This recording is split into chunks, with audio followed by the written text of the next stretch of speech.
السلام علیکم ورحمۃ اللہ وبرکاتہ۔ کل جو کچھ مسجد نبوی کے اندر ہوا یقیناً وہ بات سے مذمت ہے، اس کی جتنی بھی مذمت کی جائے وہ کم ہے، لیکن میں ایز اے مسلمان ایز اے پاکستانی کچھ حقائق آپ کے سامنے رکھنا چاہتا ہوں۔ دیکھیں ہمارے جو نبی پاک صلی اللہ علیہ وآلہ وسلم ہیں، کیا وہ ہمارا دین صرف یہ رہ گیا کہ ہم نے مسجد نبوی کے اندر اونچی آواز نہیں بلند کرنی؟ کیا ہمارے نبی پاک صلی اللہ علیہ وآلہ وسلم کو صرف اس چیز سے خوشی ملے گی؟ کیا آپ کل سے ایک طوفان بدتمیزی مچا ہوا ہے، دیکھیں آپ پلیز بات ایک تو پوری سنیے گا۔ دیکھیں اس ٹائم جو وہ کچھ لوگ چور چور کے نعرے لگا رہے تھے، انہوں نے کوئی پولیٹیکل نعرہ تو نہیں لگایا، اور نہ دیکھیں اس ٹائم جو ہے آپ ایک عمران خان اور اس کی پارٹی کو آپ تنقید کا نشانہ بنا رہے ہیں، اور ادھر وہ جو ہے عمران خان صاحب کے ساتھ عالم اسلام کے سب سے بڑے جو عالم ہیں مولانا طارق جمیل صاحب، وہ ان کے ساتھ بیٹھے تھے اور وہ ایک دعا منگوا رہے تھے، ٹھیک ہے، کہ پاکستان کے حالات بہتر ہو، پاکستان میں بہتری ہے۔ ہم جو ہے بیسیکلی ایک جذباتی قوم ہے، ہم آپ صلی اللہ علیہ وآلہ وسلم سے صرف نام کی محبت کرتے ہیں۔ آپ صلی اللہ علیہ وآلہ وسلم کی جو تعلیمات ہے وہ کہیں ہماری نہ زندگی میں نظر آتی ہیں، نہ ہم ان کو اپنی زندگیوں کا حصہ بنانا چاہتے ہیں۔ آپ صلی اللہ علیہ وآلہ وسلم نے فرمایا کہ تم سے پہلے قومیں، تم سے پہلے لوگ اس لیے برباد ہو گئے کہ جب ان کا کوئی غریب چوری کرتا تو وہ اس پہ تو اس کے قانون لاگو ہوتے، لیکن جب اس کا کوئی امیر چوری کرتا تو اس کو آزاد کر دیا جاتا، اس کو معاف کر دیا جاتا۔ آپ صلی اللہ علیہ وسلم نے فرمایا کہ خدا کی قسم اگر فاطمہ بنت محمد بھی چوری کرتی تو میں اس کے بھی ہاتھ کٹوا دیتا۔ وہ ایک امیر عورت نے چوری کی تھی تو سفارش آئی تھی آپ صلی اللہ علیہ وسلم کے پاس۔ اور ہمارے یہاں پہ کیا مسئلہ ہے، ہمارے یہاں پہ مریم نواز کو لاہور ہائی کورٹ نے یہ کہا تھا کہ مریم نواز کو عورت ہونے کی بنا پر عدالت میں آنے سے استثناء حاصل ہے۔ کیا یہ غریب کو یہ سہولت حاصل ہے پاکستان کے اندر؟ ہمارے یہاں پہ ہمارے ملک کا سابق پرائم منسٹر 50 روپے کے اسٹامپ پیپر پہ 4 ہفتے کی ضمانت لے کر باہر گیا تھا، اس کا 22 ضمانت دینے والا تھا، وہ آج تک واپس نہیں آیا، 3 سال سے زیادہ عرصہ گزر گیا۔ کیا غریب کو، آپ کو اور مجھے یہ سہولت حاصل ہے؟ اور وہ جس نے ضمانت دی تھی وہ ہمارے ملک کا پھر پرائم منسٹر بن گیا۔ کیا دیکھیں یہ سارے پی ٹی آئی کے لوگ نہیں ہیں، ہم جنرل پاکستانی بھی، ہمیں بھی سمجھ آ رہی ہے ساری چیزوں کی۔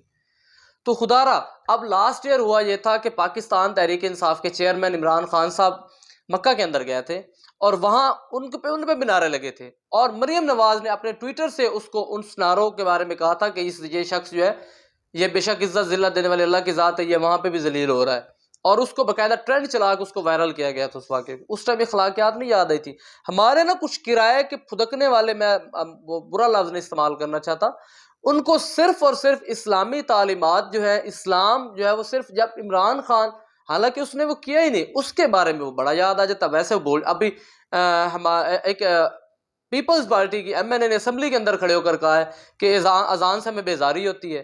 اذان کیا ہے؟ بیسیکلی اذان اللہ کی طرف بلاوا ہے، اور نہ صرف بلاوا ہے بلکہ میں اس کو ایک اور اینگل سے دیکھتا ہوں کہ اللہ پاک اپنے نام کے ساتھ ساتھ اپنے نبی کا نام بھی اس میں بلند کرنا چاہتا تھا کہ ہم ہمیشہ بلند رہے ہمارے نبی کا نام، اللہ کے نبی کا نام۔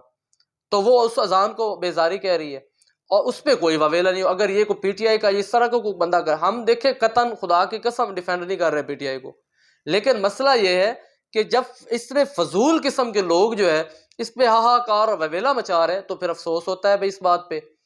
مجھے یہ بتائیں، کیا ہمارے نبی پاک صلی اللہ علیہ وسلم کی صرف اور کوئی تعلیمات؟ کیا آپ صلی اللہ علیہ وسلم نے یہ نہیں فرمایا کہ رشوت لینے والا اور دینے والا دونوں جہنمی ہے؟ کیا ہم رشوت لیتے اور دیتے نہیں ہیں؟ کیا ہم کبھی رشوت خور افسر جو ہے، کیا ہم نے اس کو کبھی اس کو برا بھلا کہا ہے؟ نہ، حالانکہ وہ ہمارے معاشرے کا معزز ترین فرد ہوتا ہے۔ کیا آپ صلی اللہ علیہ وسلم نے یہ نہیں کہا کہ زانی کو سنگسار کر دو؟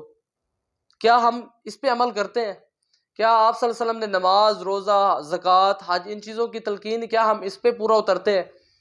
کیا آپ صلی اللہ علیہ وسلم نے کہا تھا میرے اصحاب سے پیار کرنا، میرے اصحاب ستاروں کی مانند ہے، جس کی فلاح کرو گے، جس کی پیروی کرو گے فلاح پاؤ گے؟ کیا ہم آپ صلی اللہ علیہ وسلم کے اصحاب کی صحیح معنوں میں جتنا وہ ڈیزرو کرتے ہیں، کیا ان کی ہم عزت کرتے ہیں؟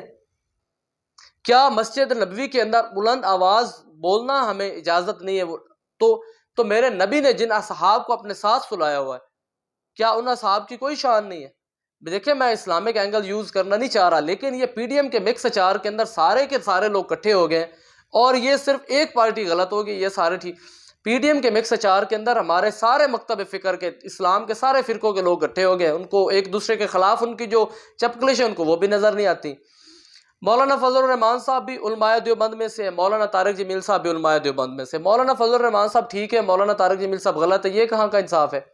مولانا طارق جمیل صاحب نے کل جب دعا منگوائی ہے تو انہوں نے ایک انتہائی خوبصورت بات کی ہے کہ مسلمان جو ہے وہ عالم اسلام، عالم پوری دنیا کا ایک دلہے کی مانند ہے۔ جیسے ایک بارات جائے نا تو اس کا دلہا ہوتا ہے، تو اس دلہے کی وجہ سے سارے باراتیوں کو کھانا ملتا ہے۔ مولانا صاحب یہ فرماتے ہیں کہ ہم مسلمانوں کی برکت سے پورے عالم کو اللہ پاک رزق دے رہا ہے۔ ہمارے یہ خواجہ آصف جیسے لوگ کہتے ہیں کہ ہم جو ہے وہ بیساکھیاں لگائی ہوئی ہیں امریکہ نے ہمارے اندر، ہمیں وہ وینٹیلیٹر پہ رکھا ہوا ہے امریکہ نے، یہ چیزیں سمجھ نہیں آتی ہمیں۔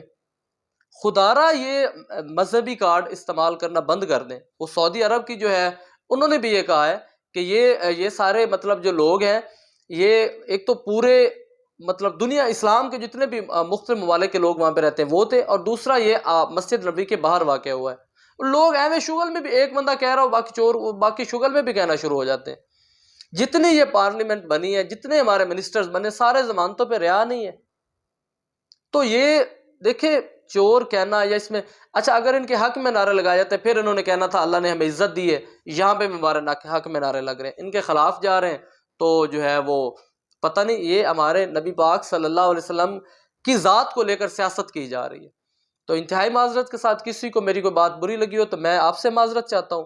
اور دوسری بات یہ ہے کہ خدا را نبی پاک صلی اللہ علیہ وسلم سے لفظی محبت نہ کریں، آپ صلی اللہ علیہ وسلم سے عملاً محبت کریں۔ یہ نہیں کہ میں کو ہم عمل میں دیکھیں، ہم عمل میں کیا ہے۔ آپ صلی اللہ علیہ وسلم نے کم ناپ تول پہ کتنی اس کی سزائیں بتائی ہیں، کیا ہم پورا ناپ تول کرتے ہیں؟ کیا ہمارے سارے معاملات ٹھیک ہے؟